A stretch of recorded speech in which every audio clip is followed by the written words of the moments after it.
বন্ধুরা, আশা করি তোমরা সবাই ভালো আছো। তোমার চ্যানেলে তোমাদের সবাইকে স্বাগতম। তো আজ আমরা যে বিষয় নিয়ে আলোচনা করছি সেটা হচ্ছে মাধ্যমিক ভৌত বিজ্ঞান। এবং প্রথমেই বলে রাখবো, আজকের আলোচনাটা কিন্তু সকলের জন্য নয়। যারা সারা বছর পড়াশোনা করনি, ফিজিক্স বা ভৌত বিজ্ঞান নিয়ে, ফিজিক্যাল সায়েন্স নিয়ে আমরা টেনশনে রয়েছি, তাদের জন্য। অভিজ্ঞ শিক্ষকদের পরামর্শ অনুযায়ী আমি যে তথ্যগুলো পেয়েছি, তারা যে পরামর্শ দিয়েছেন যে এই মুহূর্তে যে কিছুই পড়েনি, একদম আমার প্রশ্ন ছিল এরকম যে স্যার এই মুহূর্তে কিছুই পড়েনি, কি করলে সে অন্তত পাসটা করতে পারবে, বা হাতে আর যে সময়টুকু আছে সেই সময়টুকু সে কিভাবে প্রিপারেশন নিলে সে পাস করতে পারবে।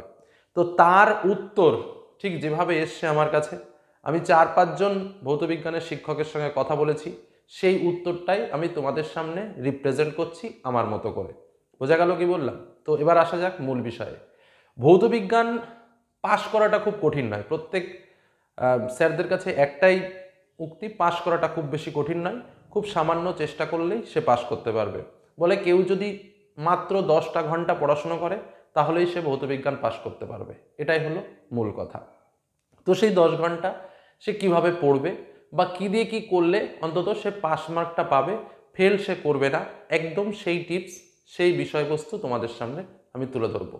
তোমরা জানো যে ইতিপূর্বে আমি তোমাদের জন্য ভৌতবিজ্ঞানের মেইন যে পার্ট, অর্থাৎ 2 মার্কের সাজেশন, 3 মার্কের সাজেশন, আবার দুটোকে মিলিয়ে একসঙ্গে সম্পূর্ণ সাজেশনও শেয়ার করেছি এবং একটা শর্ট কোশ্চেনের বান্সও শেয়ার করেছি। এবং ইতিমধ্যে আমাদের আরও একটা 100 শর্ট কোশ্চেন রেডি হয়ে গেছে, সেটাও খুব তাড়াতাড়ি তোমরা পেয়ে যাবে। তো প্রথম যে কথাটা বলবো, যে সহজ সহজ তথ্যগুলো তোমাদের সামনে শেয়ার করছি, এগুলো একটু মন থেকে বুঝে নাও এবং যেটুকু সময় আছে সেই সময়টুকু এই বুদ্ধি খাটানোর চেষ্টা করো।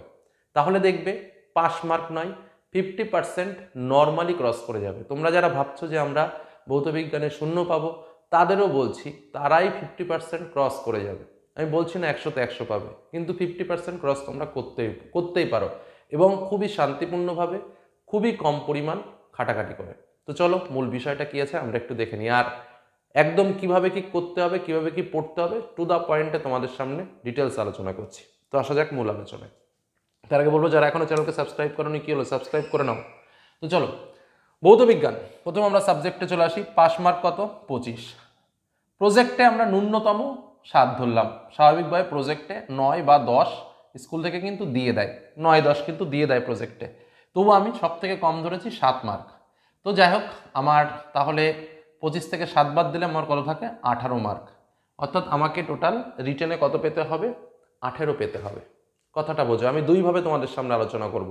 একটা হচ্ছে বদমাইশ বুদ্ধি, আর একটা হচ্ছে সব রকম বুদ্ধি, ভালো বুদ্ধি খারাপ বুদ্ধি মিলেমিশে।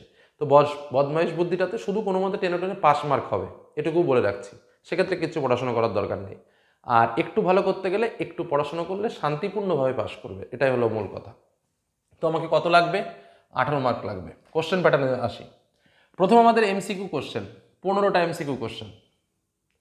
একটা কথা বলে রাখি, 15টা যদি এমসিকিউ প্রশ্ন হয়, ন্যূনতম এ দাগে উত্তর রয়েছে 4টে, বি দাগে 4টে বা সি দাগে 4টে, এরকম কিন্তু 4টে থাকে না, আরও বেশি থাকে। এবিসি দাগে উত্তর বেশি থাকে, ডি দাগে অপশানে কম থাকে উত্তর। তো যাই হোক, সেক্ষেত্রে আমরা ন্যূনতম কিন্তু দেখবো যে এবিসি দাগে 5টা করে আমার এমসিকিউ প্রশ্ন রয়েছে। অর্থাৎ 15টা প্রশ্ন আমি যদি কিছু না পড়ে উত্তর করি, আমি যদি সব ফার্স্ট টু লাস্ট এ দাগ দাগিয়ে দিয়ে চলে আসি, তাও আমি 5 পাবো। বা ফার্স্ট টু লাস্ট সব যদি বি দাগ দাগিয়ে দিয়ে চলে আসি, তাও 5 পাবো। বা সব যদি এ টু মানে সম্পূর্ণ 15টা যদি সি দাগ দাগিয়ে দিয়ে আসি, তাও আমি 5 পাবো। অর্থাৎ আমি যদি একদম কম পাই, তাও কিন্তু আমি 5 মার্ক পাবো। এবার যেহেতু তুমি একটা হলে রয়েছো, তো দুটো একটা কোশ্চেন তো নিজে পারা উচিত। আমার তো ব্যক্তিগতভাবে তাই মনে হয়, দুটো একটা কোশ্চেন অটোমেটিক তুমি পেরে যাবে। তো স্বাভাবিকভাবে সেখানে দেখো, এই 3-4টে মিলে, সব মিলে তুমি 7-এর কম কিন্তু এমসিকিউতে পাবে না। কারণ তুমি যদি কিচ্ছু না পারো, একটাও যদি নাও পারো, তাও তুমি কিন্তু 5 পাবে। কথাটা বুঝবে। কিন্তু একটা দুটো তো পারবে নর্মালি, সেটা তো অন্তত নিজের উপর এটুকু তো আছে যে আমি 1-2 পাবো। সেই ক্ষেত্রে যদি দাঁড়াই, তাহলে কিন্তু তুমি এখানে 7 মার্ক কিন্তু পাবে। একটা দুটো যেটা কনফার্ম, যেটা আমার হবেই, সেটাই করবে। না হলে এ, বি বা সি, তার মধ্যে একটা দাগ দিয়ে দাও, কিছু তো একটা হবে, শূন্য পাত থেকে কিছু তো একটা হবে। কিন্তু সবগুলো একই দাগ করবে। একটাতে এ দাগ করলাম, আর একটাতে বি দাগ করলাম, আর একটাতে সি দাগ করলাম, এরকম করলে কিন্তু একও পাবে না। বোঝা গেল কি বললাম? যেটা করার একটাই করবে, যদি উত্তর না জানা থাকে। এটাই কিন্তু মোক্ষম অস্ত্র। চলো প্রথম কাজ। তাহলে এখান থেকে কিন্তু আমি 7 মার্ক অটোমেটিক্যালি পেলাম।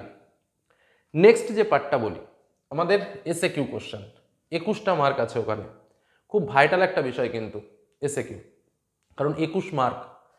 এবার এই এসএ কিউ এর মধ্যে দুটো জায়গা আছে, দেখো, দুটো সত্য মিথ্যা পাবে আর একটা বাম স্তম্ভের সঙ্গে ডান স্তম্ভ পাবে। তো পৃথিবীতে ফিজিক্যাল সায়েন্সের যে শিক্ষকরা রয়েছেন তাদের কথা অনুযায়ী কেউ কিছু পারুক আর না পারুক, ডান স্তম্ভ আর বাম স্তম্ভটাতে 4-এ 4 পায়। তার কারণ কি? কারণ একটার সঙ্গে আরেকটা মিলে গেলেই হয়ে গেল মেলানো, আর মেলানো স্বাভাবিকভাবে 4টেই ঠিকঠাকভাবে মিলে যায়। তো বেশিরভাগ ক্ষেত্রে ওই মিলটা তোমরা ওই বলেন না যে মাঠে ক্রিকেট খেলতে গেলে বল খেলা লাগে না, শুধু উইকেটে দাঁড়িয়ে থাকলে রান পাওয়া যায়। তো ঠিক পরীক্ষা হলটাও ওরকম, মাঝে মাঝে পরীক্ষার হলে পরীক্ষা দেওয়া লাগে না, মানে হলের মধ্যে বসে থাকলে অটোমেটিক রান উঠে যায়, ক্রিজে রান উঠে যায়, সে হোয়াইট বল, নো বল, এরকম বিভিন্ন বল থেকে। তো যাই হোক, ঠিক সেরকমই একটা ব্যাপার। তো সেখানে কিন্তু তোমরা ডান স্তম্ভ এবং বাম স্তম্ভ কিন্তু অটোমেটিক্যালি যে 4 মার্ক রয়েছে সেই 4 মার্কটা কিন্তু তোমরা অর্জন করতে পারবেই পারবে। তার সঙ্গে সত্য মিথ্যা রয়েছে 2 মার্ক। তো আমি সত্য মিথ্যা 2 মার্কের জন্য আমি যদি পারলাম তো 2-এ 2 পেলাম, যদি আমি না পারি দুটোই সত্য লিখব বা দুটোই মিথ্যা লিখব, অন্তত আমার একটা তো হবে। তাহলে স্বাভাবিকভাবে সেখান থেকে কিন্তু আমার 5 মার্ক আমি ইজিলি পাবো, একদম শান্তিপূর্ণভাবে 5 মার্ক কিন্তু আমি পাবো। এখানে আমি যদি কোনোদিন চর্চা নাও করি তাও এদিকে 7 এদিকে 5, অটোমেটিক কিন্তু আমার এটুকু হচ্ছে। আবার ঠিক একই ব্যাপার যেটা আমি বলবো, যেহেতু 21টা প্রশ্ন, সেহেতু 21টা প্রশ্নের ভেতরে একটা দুটো কোশ্চেন তো আমাকে পারা উচিত। আমি সে টিপসটাও দেবো কীভাবে পারবো, বা 3-4টে কোশ্চেন তো আমার পারা উচিত। কারণ 21খানা কোশ্চেনের ভেতরে স্বাভাবিকভাবে 5 মার্ক তো আমি এদিক ওদিক দিয়ে জোগাড় করে ফেললাম। আবার তার থেকে আবার প্রত্যেকটা কোশ্চেন, বেশিরভাগ কোশ্চেনে অথবা দেওয়া আছে, মানে মোট ওইটুকু জায়গায় প্রায় 30-35টা কোশ্চেন। তার ভেতরে একটা দুটো কোশ্চেন আমি লিখতে পারবো না? একটু নিজেকে ভেবে দেখো তো। অবশ্যই অবশ্যই পারবে, কিছু কোশ্চেন তো পারবে। তো আমি সেখানে মাত্র 5টা কোশ্চেন ধরলাম যেটা তুমি নিজে লিখতে পারবে। তো সেটাও যদি তুমি লিখতে পারো স্বাভাবিকভাবে এখানে কিন্তু আরও 10 মার্ক তুমি গেইন করলে। তাহলে তুমি দেখো অটোমেটিক এই ফার্স্ট পার্টটাই তুমি এদিকে 7 মার্ক, এদিকে 10 মার্ক, মানে অলরেডি তুমি কিন্তু 18 মার্ক পেয়ে গেছো। এবার যেটা তোমাদের বলবো, নেক্সট আমাদের রইলো 2 মার্কের প্রশ্ন এবং 3 মার্কের প্রশ্ন। আমি তোমাদের সাজেশন তুলে ধরেছিলাম, 2 মার্কের প্রশ্ন সাজেশন তুলে ধরেছিলাম। আমি আর ডিটেলস আলোচনা এখন যাচ্ছি না, এই ভিডিওর ডেসক্রিপশন বক্সে আমি লিঙ্ক দিয়ে দেবো, সেখান থেকে তোমরা 2 মার্কের সাজেশন, 3 মার্কের সাজেশনগুলো দেখে নিও, খুব উপকারে লাগবে এটুকু বলি। কারণ একদম কম প্রশ্ন এবং এই সাজেশনটা সকলের জন্য করা হলেও দুর্বলদের উপরে ভিত্তি করে বেশি ভাবনা চিন্তা করে কিন্তু এই সাজেশনটা করা হয়েছে। কোনো রকম কোনো ক্যালকুলেশন নেই, কোনো রকম কোনো কঠিন কোশ্চেন নেই, মানে একদম ঠিক যেটুকু পড়লে তোমার পাশে কোনো বাধা হবে না, ঠিক সেরকম টাইপেরই কিন্তু বিষয় এর মধ্যে লিপিবদ্ধ রয়েছে, মানে চ্যাপ্টার ওয়াইজ, মানে সেটুকু মাস্ট, যেটুকু রয়েছে সেটুকু না পড়লে নয়, সেটুকুই দেওয়া রয়েছে।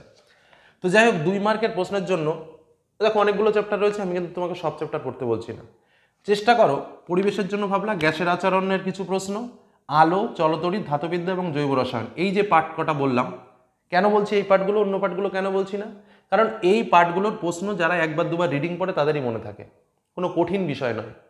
আবার দেখো এই যে পরিবেশের জন্য ভাবনা, এই চ্যাপ্টারটা তুমি যে দেখো, ভূগোলেও এই চ্যাপ্টার রয়েছে, অর্থাৎ এটা কিন্তু খুব একটা ইজি পার্ট।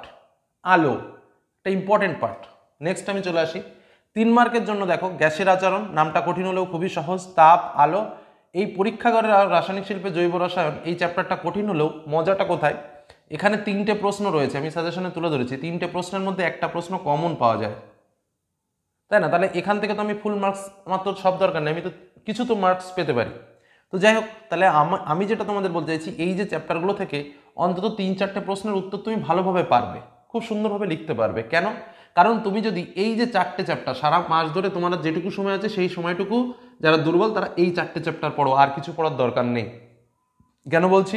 পরিবেশের জন্য ভাবনা চ্যাপ্টার, আলো চ্যাপ্টার, তাপের ঘটনাসমূহ এবং চলতড়িৎ, সব থেকে সহজতম চ্যাপ্টার ভৌতবিজ্ঞানে, এই কটা চ্যাপ্টার ভালো করে পড়ো। কারণ কি? কারণ পরিবেশের জন্য ভাবনা চ্যাপ্টার থেকেই তুমি 5 মার্কের প্রশ্ন পাবে, একটা এমসিকিউ পাবে, দুটো এসিকিউ পাবে, একটা 2 মার্কের প্রশ্ন পাবে। আলো চ্যাপ্টার থেকে দুটো এমসিকিউ পাবে, দুটো এসিকিউ পাবে, তারপরে তোমার 2 মার্কের কোশ্চেন দুটো পাবে, আবার 3 মার্কের কোশ্চেন একটা পাবে। বোঝা গেল? তাপের ঘটনাসমূহ চ্যাপ্টার থেকেও তাই 1, 1, 3, চলতড়িৎ থেকেও ওরকম নম্বর আছে। তো যাই হোক, আমি যদি এই 4টে চ্যাপ্টার, যেটুকু সময় আছে সেইটুকু সময় যদি এই 4টে চ্যাপ্টার নিয়ে খাটি, তাহলে আমি অটোমেটিকভাবে 12 আর 5 17, 17 17 34, তো 34 মধ্যে আমি সব থেকেও যদি কম পাই তাও আমি 20 থেকে 25 মার্ক কিন্তু পাবো। তা দেখো তো, এই 20 মার্কটা আমার কিন্তু যে কোনো মূল্যে পেতে হবে, এবং এইটুকু পড়া খুব বেশি ব্যাপার না। আমি সারা ভৌতবিজ্ঞান বই তোমাকে পড়তে বলছি না, আমি জাস্ট এই 5টা চ্যাপ্টার পড়তে বলছি। যদি কেউ এই 5টা চ্যাপ্টার কমপ্লিট করতে পারো তাহলে স্বাভাবিকভাবে কিন্তু তার পূর্ণমান 34, আর ওদিকে তোমার প্রজেক্টে ন্যূনতম 7-8, তার সঙ্গে আরও এক্সট্রা কিছু শর্ট কোশ্চেন মিলে টিলে সে কিন্তু অটোমেটিক 50-60-র কাছাকাছি সে নম্বর চলে যাবে, 60%-এর কাছাকাছি তার নম্বর যাবেই, যদি জাস্ট এই 4টে চ্যাপ্টার পড়ে কেউ যদি এই মানে 34 মার্কের অ্যান্সার করতে পারো। কিন্তু আমি তাও বলছি না সেটা তো 60% ক্রস করে যাবে, আমি তাও বলছি না কোনো মতে যদি এই চ্যাপ্টারগুলোর প্রশ্ন, এই চ্যাপ্টারগুলোর শর্ট টাইপের প্রশ্ন, এই চ্যাপ্টারগুলোর ব্রড টাইপের কোশ্চেন সেগুলো যদি রেডি করতে পারো তাও কিন্তু তুমি স্বাভাবিকভাবে মানে 5 নম্বর এমনি পার হয়ে বেরিয়ে যাবে। বোঝা গেল কি বললাম? এই যে কথাগুলো আমি বললাম তোমাদের, যে টিপসটা আমি তোমাদের দিলাম, অর্থাৎ এই 4টে কোশ্চেনের দিকে নজর দাও, এমসিকিউ এসএকিউ নিয়ে টেনশন করো না, ডান স্তম্ভ বাম স্তম্ভ সত্য মিথ্যা এগুলো বেসিক্যালি হয়ে যাবে পরীক্ষার হলে। এই যে 4টে চ্যাপ্টার, যেটা তোমাকে লাস্ট মুহূর্তে বলছি, এই 4টে চ্যাপ্টার যেটুকু সময় আছে সেইটুকু সময় এই 4টে চ্যাপ্টার পড়ো, পাস মার্ক এমনিতে আসবে, 60% নম্বর উঠবে যদি শুধু এই 4টে চ্যাপ্টার ভালো করে করো। আর যে সাজেশনটা দিয়েছি সেই সাজেশন থেকে এই প্রশ্নগুলো দেখার চেষ্টা করো। কেউ যদি 60%-এর কম নম্বর পাও তারপরে এসে বলো যে স্যার আপনার কথা কাজে লাগেনি, 60% নম্বর পাইনি। আর কেউ যদি এই 4টে নম্বর পায় তার 60% গ্যারান্টি, আর কিচ্ছু পড়া লাগবে না ফিজিক্সে। বোঝা গেল কি বললাম? তো এই কথাগুলো মাথায় রেখো। আরও একটা কথা বলি, ধরো এই 4টে চ্যাপ্টার পড়তে গিয়ে কোনো একটা বিষয় তোমার কঠিন লাগছে, কোনো একটা পার্ট তুমি বুঝতে পারছো না, আমি বলছি সেই পার্টটা পড়ার দরকার নেই।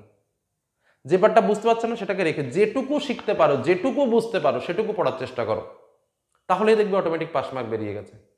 এটা নিয়ে এক্সট্রা কোনো চিন্তা করার কিছু নেই। অনেক ছেলেমেয়েরা ভৌতবিজ্ঞানের নাম শুনেই ঘাবড়ে যাচ্ছ, কেন? সারা বছর পড়নি, সে যাই হোক একটা ঘটনা ঘটে গেছে, এখন তো সামনে বসে থাকা যাবে না, এখন তো সামনে বের হতে হবে, পাস তো হতে হবে নাকি? ফেল করে বসে যাবে, পরীক্ষা দেওয়ার আগেই ফেল করে যাবে, সেটা তো হয় না।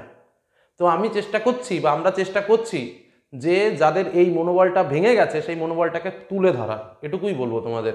তো সেই টিপসটা আমি তোমাদের সামনে দিলাম যে মনোবলটাকে ভেঙে ফেলো না, মনোবলটাকে অন্তত শক্ত করে রাখো। আর তোমাদের সামনে যেটা তুলে ধরলাম তোমরা তো বুঝতেই পারলে যে স্বাভাবিকভাবে এই যে 18টা মার্ক, এই 18টা মার্ক পাওয়াটা খুব বেশি ঘটনায় না, তবে উইকেটে টিকে থাকতে হবে।